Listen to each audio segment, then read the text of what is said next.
morning, you're watching A News. I'm Nadia Jani. Here are your headlines. US President Donald Trump has threatened further military action against Iran's nuclear facilities. Ukraine President Volodymyr Zelenskyy says achieving a ceasefire and freeing prisoners are top priorities as peace talks begin in Istanbul. And Turkey opens the doors to one of the world's largest defense exhibitions.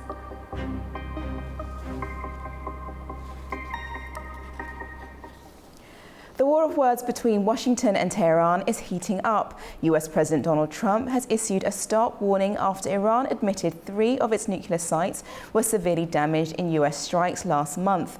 Iran says it won't abandon its nuclear enrichment program, calling it a matter of national pride. I thought it was great, but then I did something. US President Donald Trump has threatened further military action against Iran's nuclear facilities just weeks after American jets struck 3 sites during Israel's conflict with Tehran. On his Truth Social account, Trump posted, "Of course the damages in Iran are severe," he said, "and we will do it again if necessary." That message came in direct response to Iran's foreign minister, Abbas Araghchi, who told Fox News on Monday that Iran's enrichment program had suffered serious setbacks but would not be abandoned. Damages are serious and severe, but obviously we cannot give up our enrichment because it is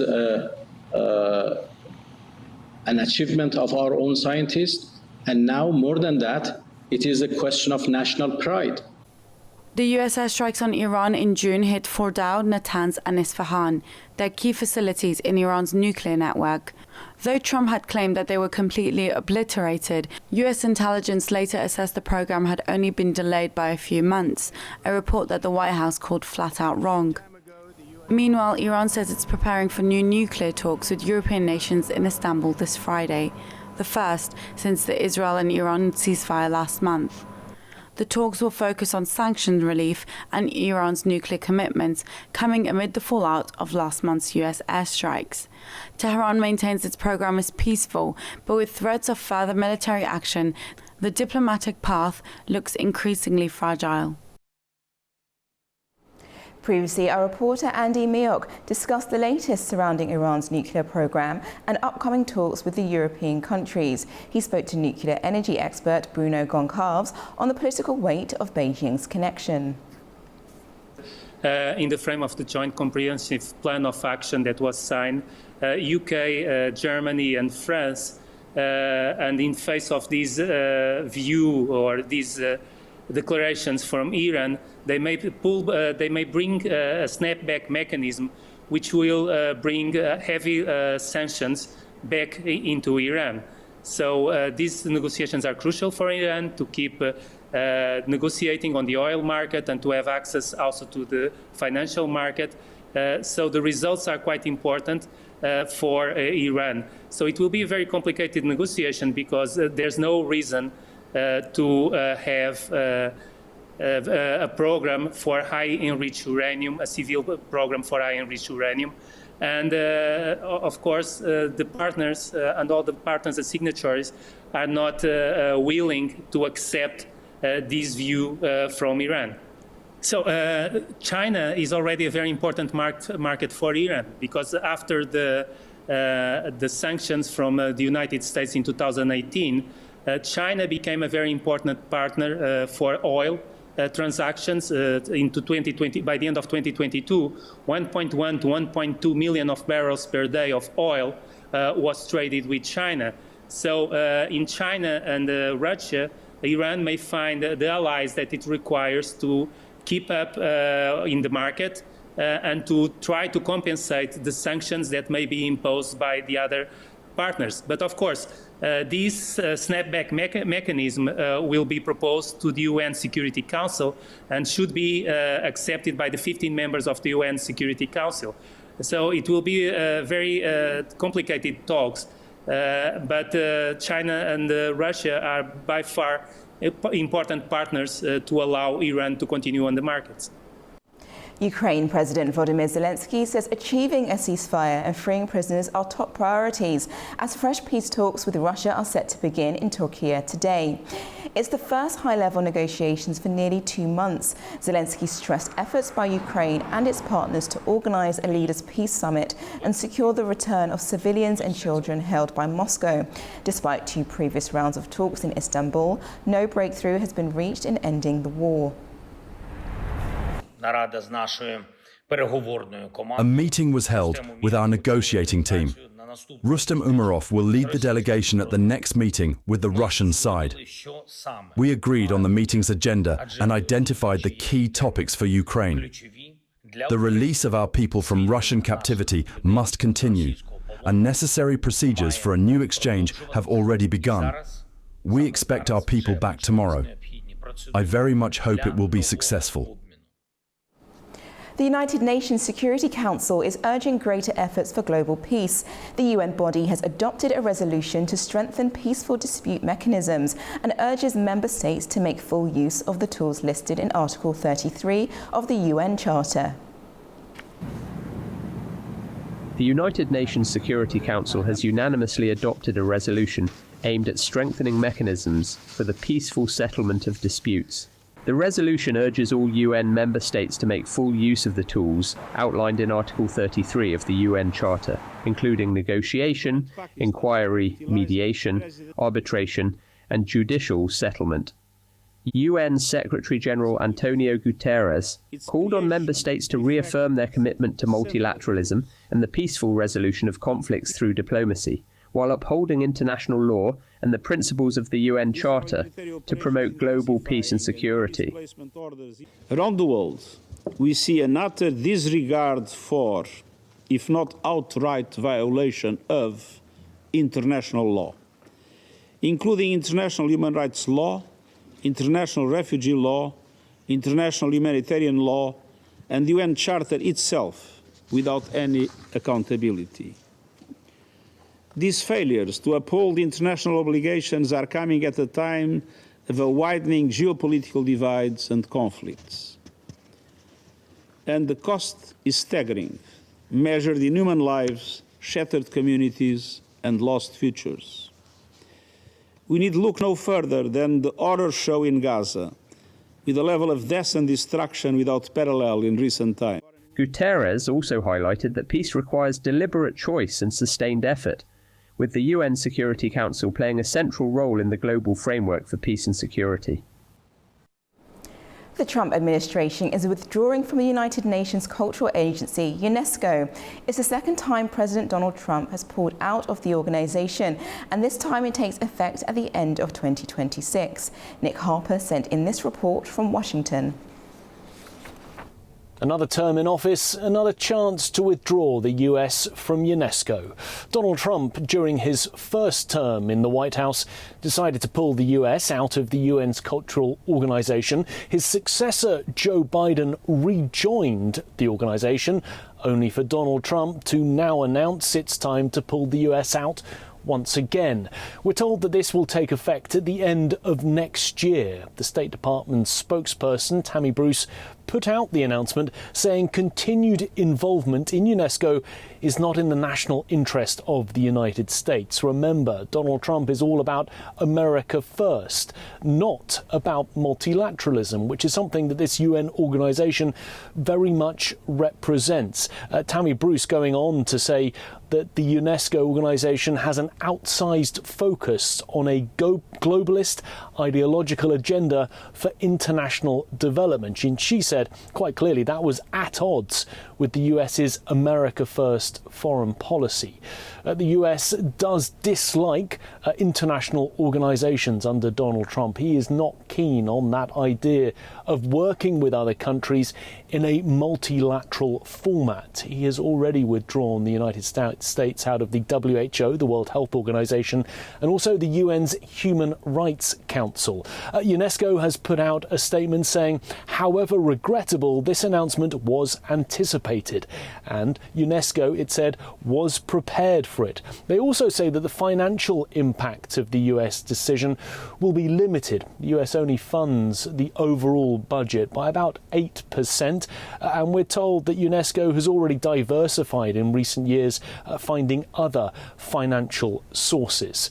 And remember, in the past, the US has accused the United Nations and UNESCO in particular of anti-Israel bias.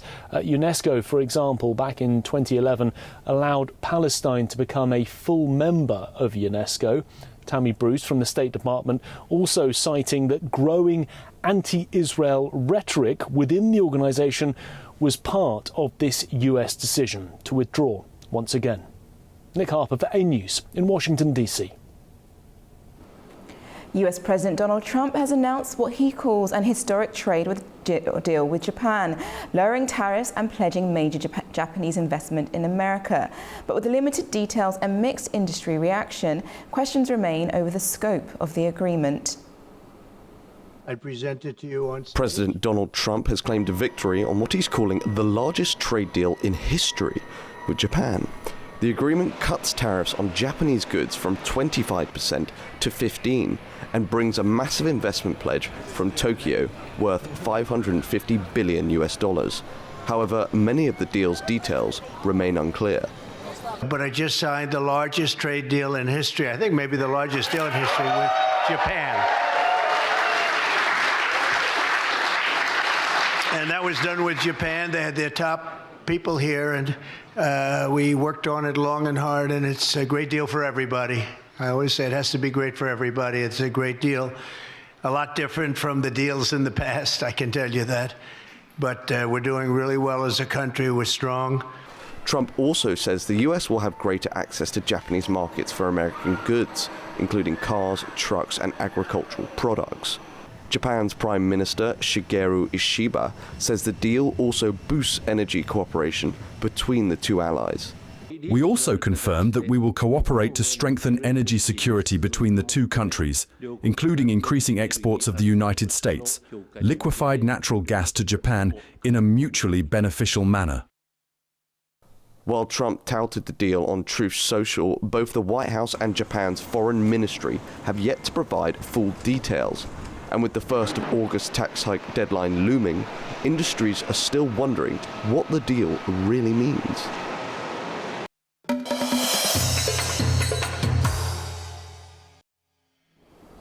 News company Minval Politica published information identifying the officer who allegedly gave the order to shoot down the Azerbaijan Airlines passenger plane. According to the report, Major General Alexander Tolopilo ordered the downing of the plane. Lieutenant Colonel Nikolai Olyansky then passed the command to Captain D.S. Paladichuk. An anonymous letter sent to Minval Politica reportedly confirms Paladichuk's crew was under Tolopilio's command during the December 2024 crash. It alleges Tolopilo avoided responsibility by blaming Rostov air traffic personnel and falsely claiming missiles self-destructed, a claim denied by an internal investigation. Despite this, Tolopilo was promoted. Russian authorities have not commented on the claims.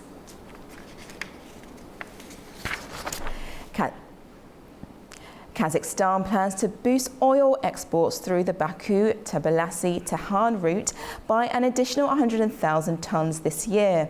It's part of a broader effort to strengthen regional ties in energy, logistics and trade. Our Fariza Kalamazana has more. Kazakhstan is set to increase oil shipments through the Baku-Tbilisi-Ceyhan pipeline by an additional 100,000 tons this year. The decision was announced following talks between Kazakhstan's Minister of Energy Yerlan Akkenjenov and Georgia's Minister of Economy and Sustainable Development Maryam Kverishvili. Akkenjenov highlighted Georgia's role as a key transit hub, saying it plays a vital part in Kazakhstan's efforts to diversify its oil export routes. He noted that 1.4 million tons of Kazakh oil moved through the pipeline last year, and that figure is set to rise to 1.5 million tons this year. He also pointed to Georgia's transport infrastructure as a strong and stable part of the supply chain. The ministers reviewed the current operations and development prospects of Kazakhstan's key assets in Georgia, including the Batumi seaport and Batumi oil terminal, which play a crucial role in regional logistics. They also discussed opportunities in green energy. The focus was on aligning Kazakhstan's Trans-Caspian energy corridor, developed with Azerbaijan and Uzbekistan, with Georgia's Black Sea power cable project. Both sides expressed interest in creating a unified energy route linking Central Asia and Europe. In a separate meeting, Georgian minister also met with Kazakhstan's Prime Minister Olzhas Bektenov. Their talks centered on expanding transport and logistics cooperation, especially through the Trans-Caspian international transport route and boosting trade in agriculture. Kazakhstan proposed increasing exports of grain, dairy, meat and confectionery products to Georgia. In this context, the Baku-Tbilisi-Ceyhan pipeline is a major export route for Caspian oil. It stretches 1,768 kilometers through Azerbaijan, Georgia and Turkey and has a daily capacity of up to 1.2 million barrels. Fariza Kalimurzana, A News, Almaty, Kazakhstan. Turkey opened the doors to one of the world's largest defence exhibitions, hosting military and cutting-edge technologies, attracting international defence leaders from over 30 countries. The 17th edition of the International Defence Industry Fair has opened in Istanbul, showcasing cutting-edge military technologies and drawing global attention from defence leaders and manufacturers. Held at the Istanbul Expo Centre, the event is organised under the auspices of the Turkish Ministry of National Defence and supported by the Presidency of Defence Industries. IDEF 2025 brings together top-level defence officials, including ministers, deputy ministers, chiefs of general staff and military commanders from 33 countries. More than 400 international companies from 44 countries are exhibiting the latest in defence technology. The fair features specialised sections for land, air and naval systems. On display are main battle tanks, armoured vehicles, missiles, air defence systems, UAVs, aircraft engines, satellite technologies and naval platforms including combat ships, unmanned surface and underwater vehicles, and advanced command and control systems. The event runs through July 27th, with the final 2 days open to the general public. Reporter Nurey Mustafa was at the defence exhibition in Istanbul and sent us this. Reporting from Istanbul, the 17th International Defence Industry Fair, IDEF 2025, has officially commenced. This week, Turkey stands at the center of global attention. The world's leading defence companies, government delegations and military officials have gathered at the Istanbul Expo Center. First launched in 1993, IDEF has become one of the most prestigious events in the defence industry. This year, over the 1,200 companies from more than 50 countries are participating.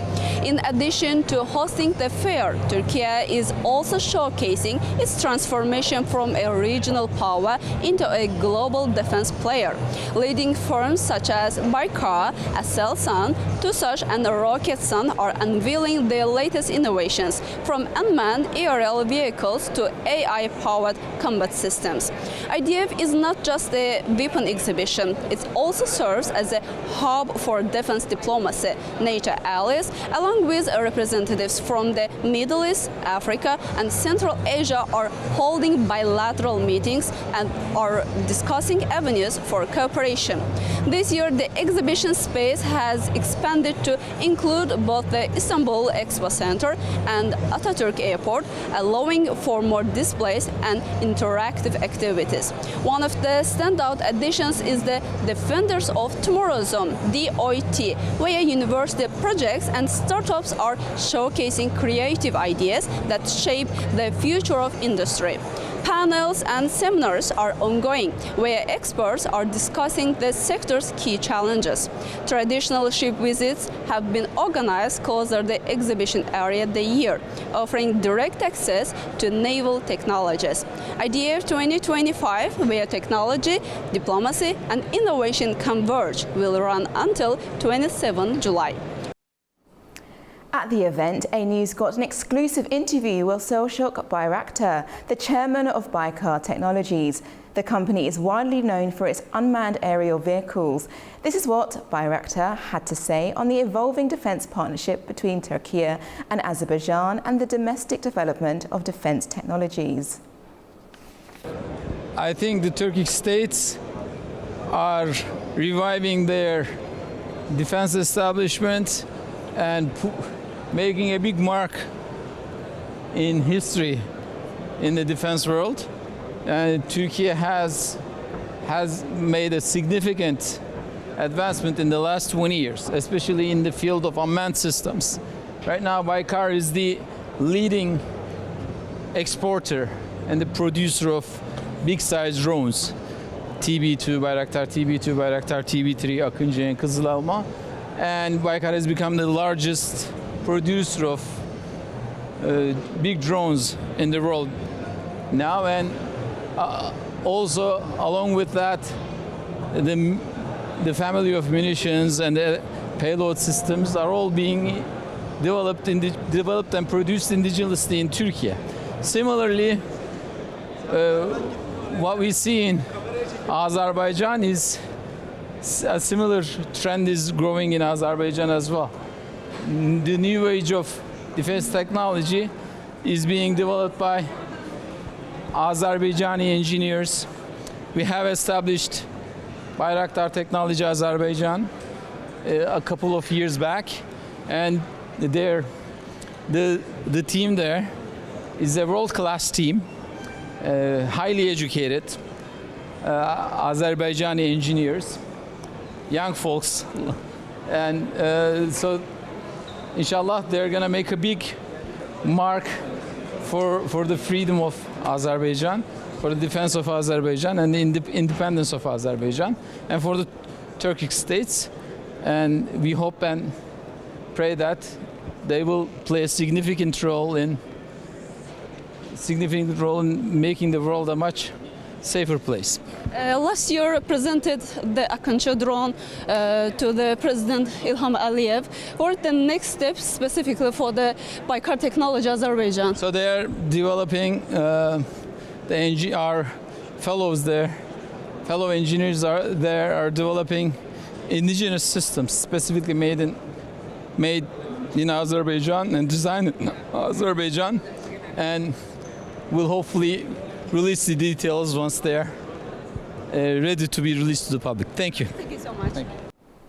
Turkey and Azerbaijan have signed a memorandum of understanding on strengthening mutual military security.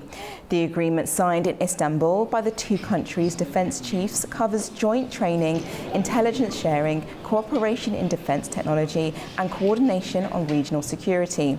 The document was signed during the 2025 International Defence Industry Fair.